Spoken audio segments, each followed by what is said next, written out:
배신과 부인, 그리고는 원수에게 넘기고 조롱과 재판을 받고 마침내는 십자가에 못 박혀 죽기까지. 그러나 그 2000년이 흘러간 오늘 그는 오히려 인류의 역사를 영도해온 중심 인물. 보라, 이 인류의 역사상에 그토록 당당하게 호령하던 장군들은 얼마나 많았던가. 그토록 중대하게 국사를 논의하던 정객들은 얼마나 많았던가. 그토록 화려하게 영화를 누리던 제왕들은 얼마나 많았던가. 그러나 이 모든 사람들로도 인류 역사에 남기지 못했던 한 큰 일을 이룩하셨던 것은 예수 그리스도 그의 한 고독한 생애. 오늘부터는 주기도문을 연속으로 생각해 보려고 합니다. 본문 말씀 1절만 봅니다. 마태복음 6장 9절에서 13절인데 9절만 봅니다.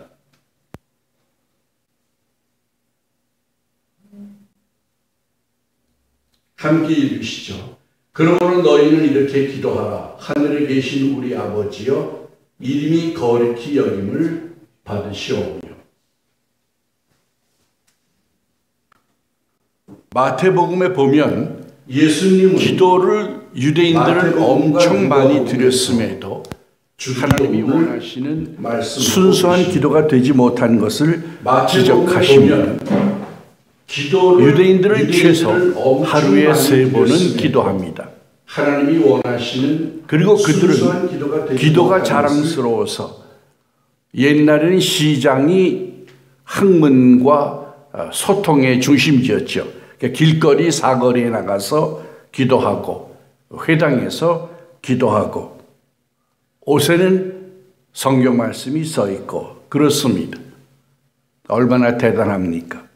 그러나 예수님이 보기에는 그건 기도가 아니고 자랑, 쇼였습니다. 기엘케고르는 성전의 바리새인과 세리가 기도하러 간 본문 말씀에서 바리새인은 쇼를 하러 갔다고 그랬습니다. 그래서 예수님이 하신 말씀은 골방에서 보이지 않는, 아무도 안 보는 데서 은밀한 하나님 앞에 기도하라고 그랬습니다. 왜냐하면 하나님은 살아계시기 때문입니다. 또 하나 중언부언하지 말라고 그랬습니다. 한 말 또 하고 되뇌이는 것이 중언부언입니다. 많은 사람들이 기도해서 하나님을 설득하려고 합니다. 자기의 고난이나 자기 입장을 얘기하면서 하나님을 설득하려고 합니다. 또 어떤 사람들은 하나님 앞에 자신을 자랑하려고 합니다. 그것은 기도가 아닙니다. 마태복음 6장 8절입니다. 구하기 전에 너희에게 있어야 할 것을 너희 아버지께서 아시느니라. 우리가 하나님 앞에 무릎을 꿇는 순간 하나님은 이미 내가 왜 기도하는지를 알고 계십니다. 예수님의 기도는 제자의 기도 혹은 사도의 기도라고 이름 지어지고 있습니다. 영어로는 로즈 프레어입니다. 루터는 이 주기도야말로 가장 모범적인 기도라고 얘기했습니다. 마태복음과 누가복음에 있는 기도문이 조금 다릅니다. 누가는 간단하고 마태는 조금 길게 되어 있습니다. 그리고 마태에는 성령, 나라와 권세와 영광이 아버지께 있사옵나이다가 덧붙여지고 있습니다. 학자들이 성서를 연구할 때에 두 본문이 겹치면 대개 원칙이 있습니다. 어려운 것과 쉬운 본문일 때는 어려운 것을 원문으로 봅니다. 사람들이 이해하기 쉽게 나중에 추가할 수 있었기 때문입니다. 또 짧은 것과 긴 본문이 있을 때는 짧은 것을 원문으로 봅니다. 이건 그냥 우리 학자들이 보는 원칙이죠. 주기도문은 히라보로 아버지 우리들의 하늘에 계신 이런 순서로 되어 있습니다. 그리고 주기도문은 크게 두 부분으로 되어 있습니다. 하나는 하나님에 대한 부분과 또 하나는 인간에 대한 부분입니다. 십계명도 그렇죠. 하나님에 대한 명령과 사람에 대한 명령이 나와 있습니다. 이 얘기는 우리들의 삶 속에 하나님이 자리하고 있어야 한다는 얘기입니다. 먼저 우리의 삶을 하나님께 바치고 하나님의 관심이 우리들의 문제가 되는 작업이 그의 자녀들에겐 필요하다는 얘기입니다. 내 문제와 내 필요만 아래에 있는 것은 진정한 하나님과의 사귐이 아닙니다. 아버지라고 하는 것은 신관을 얘기하고 있으며 우리라고 하는 것은 윤리관, 교회관을 얘기하고 하늘에 계신이라고 하는 것은 우주관을 얘기합니다. 버클레이는 세 가지 기도가 여기 다 들어있다고 얘기했습니다. 양식을 주시옵소서는 현재의 문제, 그리고 이것은 창조와 유지의 하나님에 대한 것이며, 용서해 주시옵소서는 과거의 문제, 구속자 예수님의 사역과 관계되고, 시험에 들지 않게 하시옵소서는 미래의 문제이며 성령의 보호와 관계된다고 얘기했습니다. 디다케라고 하는 게 있습니다. 시라버로 교훈이라는 뜻인데, 거기 보면은 하루에 3번 기도하게 되어 있습니다. 아마 초대교회 교인들도 유대교의 전통을 따라 하루에 3번 기도한 것으로 보여집니다. 아버지, 어떤 학생이 나는 하나님을 안 믿겠어요. 왜 그러니? 우리 아버지는 주정뱅인데 하나님이 아버지라면 그런 아버지 다시 갖고 싶지 않아요. 이 얘기는 여러분이 잘 아는 대로 유추가 잘못된 겁니다. 예수님이 아버지라고 얘기할 때는 완전하심, 선하심, 인간을 이해하심, 인간과 친밀하심, 그런 걸 말씀하고 싶은 것입니다. 실제로 우리는 성령을 통하여 양자의 영을 받았기 때문에 하나님의 자녀들입니다. 히라보에는 아버지란 말이 있습니다. 이것은 아빠라고 부르는 말입니다. 유대교회도 하나님이 아버지 되는 사상은 있었습니다. 출애굽기 4장 22절에서 23절에 보면 모세가 바로에게 갔을 때에 이렇게 얘기합니다. 내 아들, 내 장자 이스라엘을 보내라. 사무엘하 7장 14절에 보면은 하나님이 다윗에게 솔로몬 후대에 메시아 줄 것을 말씀하시면서 나는 그에게 아버지가 되고 그는 내게 아들이 되리라 말씀하십니다. 사무엘하 7장 14절입니다. 하늘에는 초월자가 계시고, 그리고 그 초월자는 법칙이나 이론이 아니고 단순한 능력이 아니고 아버지가 되십니다. 이것은 예수님의 가장 큰 혁명 중에 하나입니다. 예수님이 하신 많은 일들 중에 2가지 큰 혁명이 있는데, 하나는 지도자의 개념을 바꾼 겁니다. 지배에서 섬김으로 바꿨습니다. 이것은 역사에 수용되어서 지금도 지도자가 되려고 하는 사람들은 나는 여러분을 섬기겠다고 공언을 합니다. 또 하나는 아버지입니다. 그것은 하나님이 저 멀리 하늘에만 계시는 분이 아니라 나의 앞에, 내 가슴에 와 계시는 사랑의 존재라는 것을 말씀하는 겁니다. 이전의 신들은 어땠습니까? 능력은 있지만 법칙이 없어 예측할 수 없고 폭군과 같았고 달래야만 했습니다. 그래서 옛날의 신들에게는 괴팍했습니다. 그러나 아버지라고 하는 데는 나는 이제는 너희들에게 합리적으로 대할 것이며 법을 따라 너희를 대하고 의로움과 은총과 사랑을 따라 너희를 대할 거라고 하는 말씀입니다. 당시 하나님을 아버지라고 유대인들은 부르지 않았고 예수님만이 기도 시에 그렇게 부르신 거로 사료됩니다. 오리게네스는 185년에서 254년에 활동한 사람입니다. 초대교회 교부들이 아주 중요합니다. 이건 예수님의 기도이며 그리고 예수님은 담대함을 가지고 계셨다고 얘기하고 있습니다. 예수님은 하나님의 아들이라고 하는 이 말 때문에 결국은 십자가를 지시게 됩니다. 아들이란 말이 왜 그렇게 중요할까요? 하나님의 아들이라고 하는 말은 신학에서는 하나님과 본질이 동일하다는 의미입니다. 다시 말해서 하나님이란 뜻입니다. 그래서 신성모독에 걸리게 된 겁니다.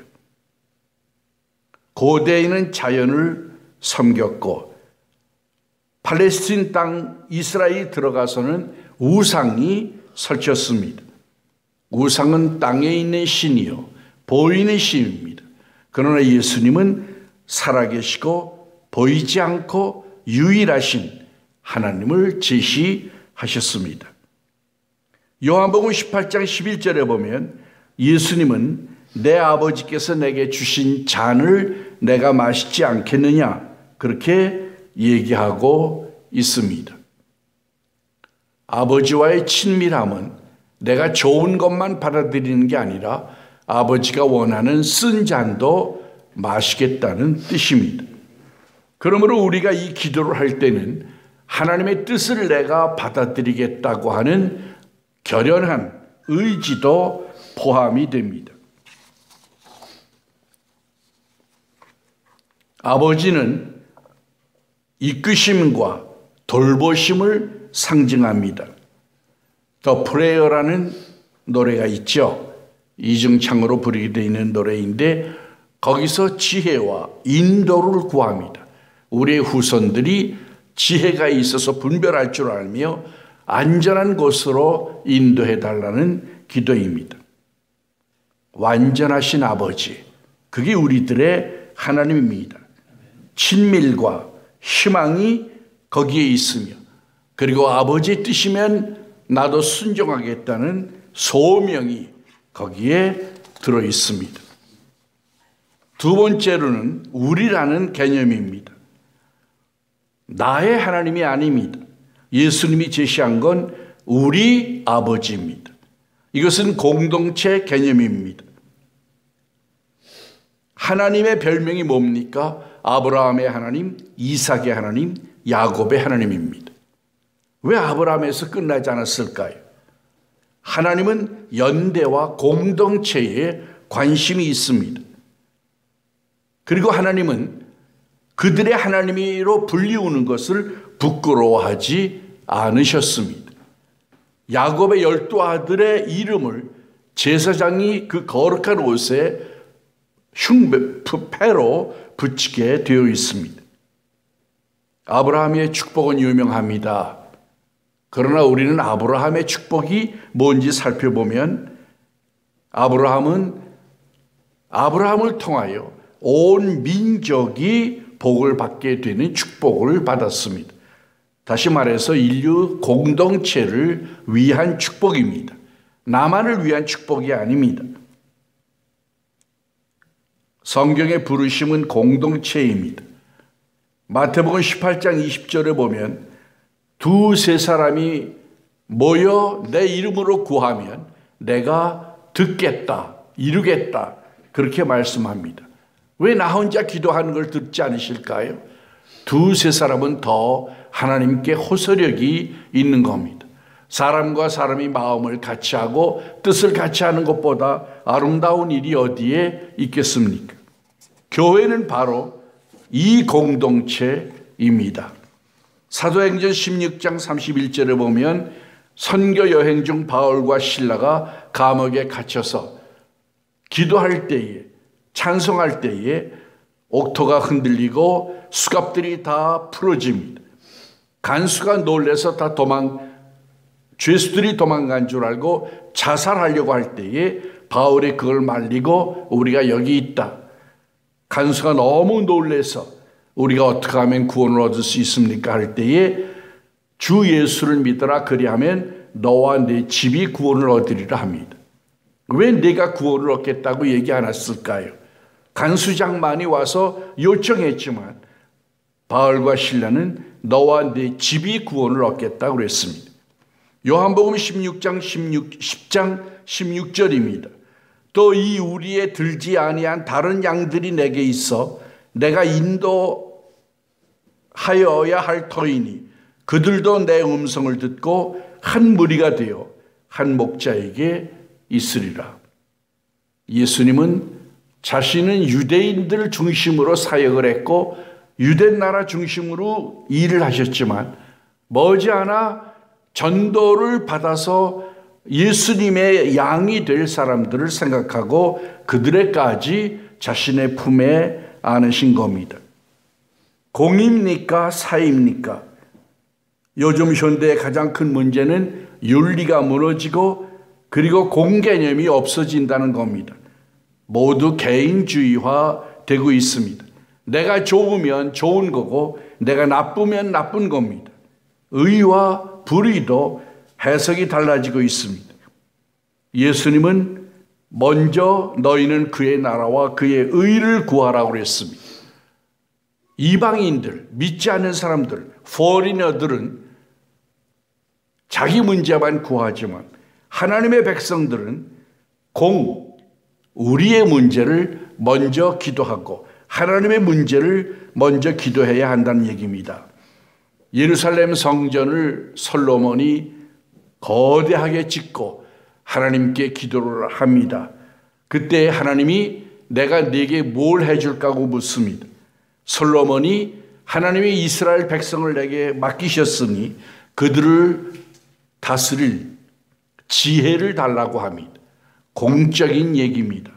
하나님은 그 기도가 마음에 들어서 그가 구하지 아니한 부귀와 더 큰 축복들도 주겠다고 말씀하십니다. 이방인과 선민의 차이는 뭡니까? 공을 생각할 줄 아는 거며 하나님과 하나님의 나라를 생각할 줄 아는 겁니다. 마지막으로 하늘에 계신입니다. 하늘은 heaven입니다. sky가 아닙니다. 자연적이고 물리적인 세계를 얘기하는 것이 아닙니다. 거룩은 인간과 다르다는 뜻입니다. 하나님은 우리와 다릅니다. 그래서 키르케고르는 신을 absolute other, 절대 타자라고 그랬습니다. 우리와는 섞을 수 없는 절대로 다른 분이란 얘기입니다. 하늘에 계시는 우리가 영혼과 교신을 하고 있다는 뜻이며 우리 삶의 영혼의 차원이 들어있다는 뜻입니다. 전도서에 보면은 인간에게 하나님을 사모하는 마음을 주셨다고 그랬습니다. 그러므로 어거스틴은 우리가 하나님을 만나기 전까지는 우리에겐 참된 평안이 없다고 그랬습니다. 바울은 고린도후서 12장 2절에 보면 14년 전에 자기가 3층 천에 끌려갔던 이야기를 하고 있습니다. 이때에 3층 천이 heaven입니다. 기독교는 초월의 종교입니다. 부정과 초월이 기독교의 핵심입니다. 하나님 앞에서 나의 나됨이 아무리 내놔도 부정할 수밖에 없는 것이기에 자신의 죄성을 부정하고 그리고 자신의 육의 한계가 있음에도 하나님의 능력을 내가 받아들일 수 있다는 초월이 우리에게 있게 되는 겁니다. 하나님의 초월이 있기 때문에 우리는 거룩해질 수 있는 거며 성화의 길을 갈 수 있는 겁니다. 우리의 정욕으로는 우리는 절대로 우리 자신을 이기지 못합니다. 우리의 소망은 여기가 아니고 하늘입니다. 플라톤은 가짜와 진짜 얘기를 했습니다. 세상을 관찰하다 보니 세상이 진짜라고 믿어지지가 않습니다. 너무 불합리하고 너무 문제가 많습니다. 그래서 그는 이데아라고 하는 세계를 설정하게 됩니다. 여기가 진짜라면 문제가 너무 많고 불의가 득세하니 신은 무능합니다. 그리고 우리는 허무하게 될 겁니다. 하늘이 진짜입니다. 하나님의 나라는 먹고 마시는 것이 아니라 의와 평강과 실학이라고 그랬습니다. 완전한 곳, 선민이 들어가는 곳, 하나님의 의가 있어서 태양이 필요 없이 빛나는 곳, 그것이 천국입니다. 인간 편에서 보면 천국은 해답이요, 하나님 편에서 보면 천국은 회복입니다. 인간의 죄와 타락을 회복하시는 것이며, 인간 편에서 보면 우리가 가지고 있는 수많은 질문들에 대한 해답을 하나님이 마련하신 겁니다. 우리는 하늘에 닻을 내려야 합니다. 이 세상의 문제가 지금 크게 보이고 내 발등을 찍는다고 해서 세상 사람이 되면 안 됩니다. 하늘의 사람이 되고 하늘에 닻을 내려야 비로소 자유에 이르게 될 겁니다. 하늘에 계신 우리 아버지요, 기도하시겠습니다. 하나님 아버지, 감사합니다. 저희들을 부르셔서 예수님의 피로 사하시고 성령으로 새롭게 하셔서 우리가 하나님의 자녀 되게 하신 것을 감사합니다. 우리에게 기도의 특권을 주셨사오니, 자녀의 특권을 주셨사오니, 이 기도의 특권을 사용해서 내 자신과 내가 속한 공동체를 구원하는 일에 쓰임받게 해 주옵소서. 예수님의 이름으로 감사하고 기도합니다. 아멘.